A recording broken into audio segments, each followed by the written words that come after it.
Un adage très célèbre dit que chacun d'entre nous est la moyenne des 5 personnes avec lesquelles il passe le plus de temps. Qu'est-ce que ça signifie? Ça signifie qu'en réalité, ton environnement influence grandement qui tu es et donc la réussite que tu peux avoir. Voilà pourquoi pour toute personne qui a envie de réussir, la première chose que tu dois faire, c'est assainir ton environnement. Et assainir ton environnement veut dire que tu dois te débarrasser des losers, des personnes qui sont à côté de toi et qui en réalité sont des freins à ton évolution. Et peut-être que tu ne sais pas comment les reconnaître. Donc dans cette vidéo, je me propose de te donner un test en 10 points qui va te permettre d'identifier les losers. Mais attention, ce qui est intéressant avec ce test, c'est qu'il va peut-être te révéler que c'est toi le loser. Donc, fais le test, réponds à chacune des questions que je vais te poser et réponds-y simplement, naturellement. Parce que l'idée ici, c'est de dire que c'est vrai qu'on doit se séparer de ces personnes-là, mais si on découvre qu'on est soi-même l'une de ces personnes-là, alors on doit changer, simplement. Voilà ce que je t'invite à faire dans cette vidéo.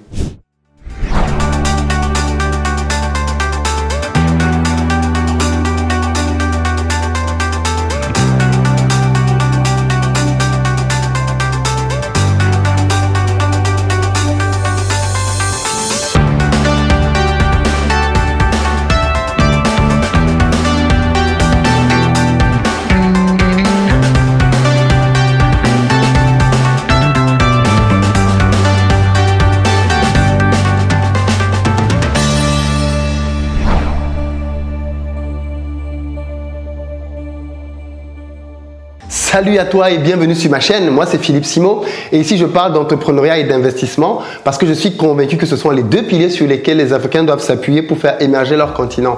Donc, si toi aussi tu veux faire partie de cette belle aventure, 2 choses à faire. La première, abonne-toi à cette chaîne et active les notifications, la petite cloche, pour être informé de l'apparition de nos nombreuses vidéos hebdomadaires.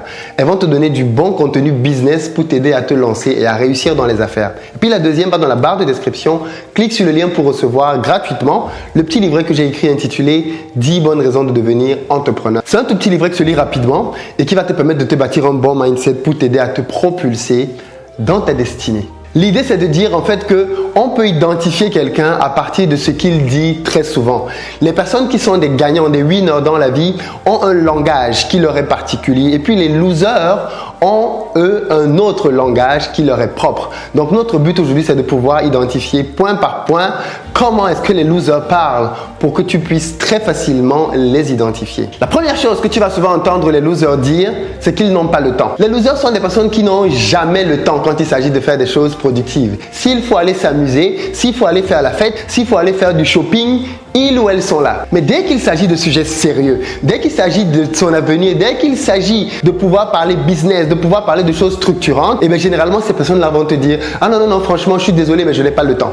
Fais-tu partie des personnes qui disent souvent « Je n'ai pas le temps » quand il s'agit de sujets importants et de sujets structurants? La deuxième chose qui caractérise les losers, c'est que ce sont des paresseux et donc ils aiment souvent dire « Je suis fatigué ». Tu peux leur proposer d'aller faire quelque chose de distrayant et ils seront là. Propose-leur de venir travailler. Non, franchement, je suis fatigué. Je suis très fatigué. Qu'est-ce que tu as fait? Oh, j'ai beaucoup dormi. Parfois. C'est-à-dire que ce qui les a fatigués, c'est l'inaction en fait. Les losers, ce sont des gens qui sont malheureusement souvent fatigués. Et ça, c'est un point avec lequel tu peux les reconnaître. Quand il s'agit de choses sérieuses, quand il s'agit de faire des choses qui sont constructives, généralement, un loser va te dire « Je suis fatigué ». Or, toute personne qui veut réussir, c'est que de temps en temps, elle doit pouvoir se surpasser, elle doit pouvoir aller au-delà de la fatigue pour pouvoir atteindre des objectifs. Parce que c'est ainsi que va la vie en réalité. Et bien le loser, il ne sait pas faire ça. Il est dirigé par son corps. Dès que son corps est un peu fatigué, il s'arrête. La troisième chose avec laquelle tu peux reconnaître les losers, c'est qu'ils aiment souvent dire « c'est facile pour toi de dire ça ». C'est-à-dire que le loser aime bien être dans la position de la victime. Le loser est la personne qui aime souvent donner le sentiment que pour elle, c'est impossible de faire cette chose. Oui, mais toi tu dis ça parce que tu es un homme. Toi tu dis ça parce que tu es un père de famille. C'est-à-dire, le loser trouvera toujours le moyen de te faire croire que lui, il est spécial. C'est-à-dire que toi tu as pu faire ça parce que tu étais en fait quelqu'un qui avait des aptitudes ou des dons ou des talents que lui, le loser, n'a pas. Et donc, du coup, pour se cacher, pour ne pas affronter parfois ses échecs, il va se cacher derrière des phrases du genre « Oui, mais c'est facile pour toi de dire ça. C'est vraiment facile. Toi, tes parents t'ont aidé. Ta famille a été là pour toi. Toi, X, Y, Z. En fait, toi, tu es un privilégié. Et donc, lui, il est un loser. La quatrième chose que tu vas souvent entendre les losers dire, c'est « ce n'est pas juste ».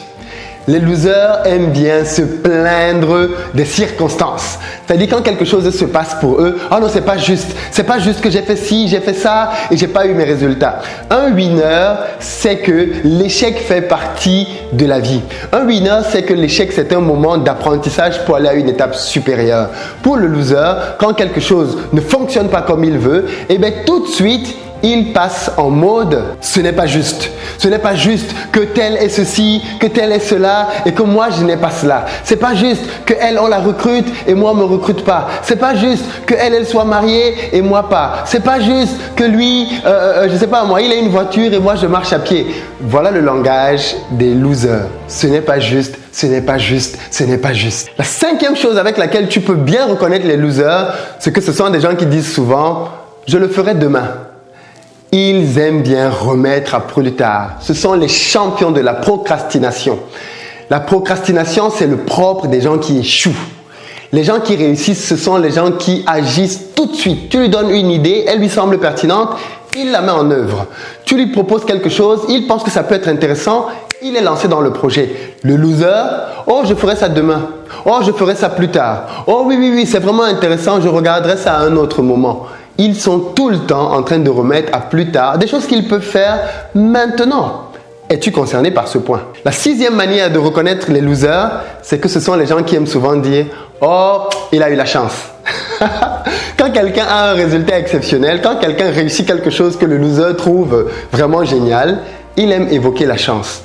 Il n'aime pas évoquer le travail des autres. Il n'aime pas réaliser que, en fait, si la personne a eu ses résultats, c'est parce qu'elle a fait des choses que je n'ai pas faites, en fait. C'est pas que la nature lui a fait une faveur que la nature ne me fait pas. Non, la réussite est le fruit du travail. Et ça, je veux vraiment vous le dire.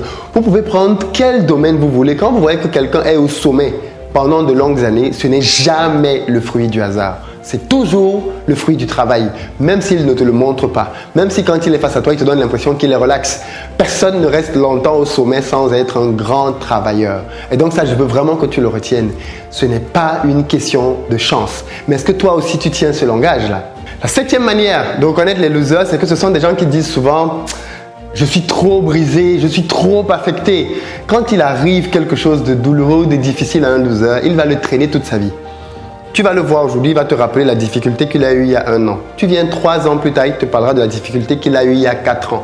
C'est-à-dire, quand ils ont vécu quelque chose de difficile, eh bien, ça les marque à vie et on dirait que leur vie s'est arrêtée au moment où ils ont eu cette difficulté-là. Désormais, ils vivent dans le souvenir de ce moment difficile-là. Ils vivent dans le souvenir de cet échec passé-là.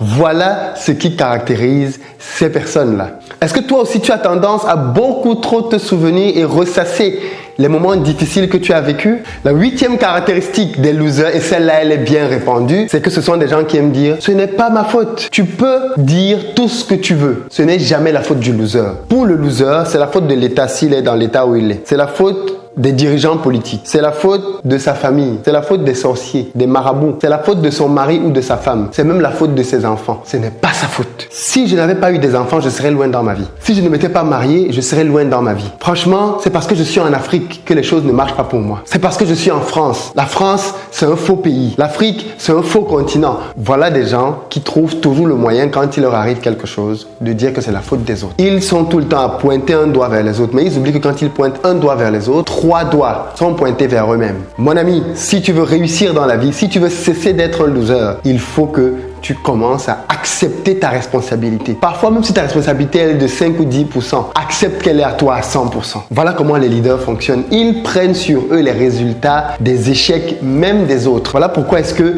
les grands leaders, quand quelqu'un échoue dans leur équipe, c'est leur faute, puisque c'est eux qui ont recruté cette personne-là. C'est eux qui lui ont fait confiance. C'est eux qui leur ont donné cette responsabilité-là. Donc, quelque part, l'échec remonte jusqu'à eux. Voilà la mentalité des gens qui réussissent. Mais bon, la plupart du temps, tu reconnaîtras les losers à leur propension à dire justement ce n'est pas ma faute. Le 9e moyen pour toi de pouvoir reconnaître les losers, c'est qu'ils aiment souvent dire c'est trop difficile. C'est-à-dire ce sont des gens qui, quand ça commence à chauffer, c'est-à-dire quand tout va bien, vous êtes ensemble, vous marchez ensemble, tout va très bien. Mais dès que ça commence à chauffer, là tu commences à voir les losers. Dès que ça commence à être un peu difficile, ils ont tendance à se retirer et à se trouver des prétextes bien évidemment pour justifier leur retrait. Mais les losers, ce sont des gens qui tu peux facilement voir quand les choses sont difficiles. En fait, tout le monde est gentil et bon quand tout est facile, quand tout va bien. Mais quand les choses deviennent vraiment difficiles, là, tu reconnais les vrais gens. Tu reconnais vraiment les gens sur qui tu peux te confier. Tu reconnais les vrais guerriers et guerrières. Tu reconnais les gens avec qui tu peux bâtir quelque chose de long terme.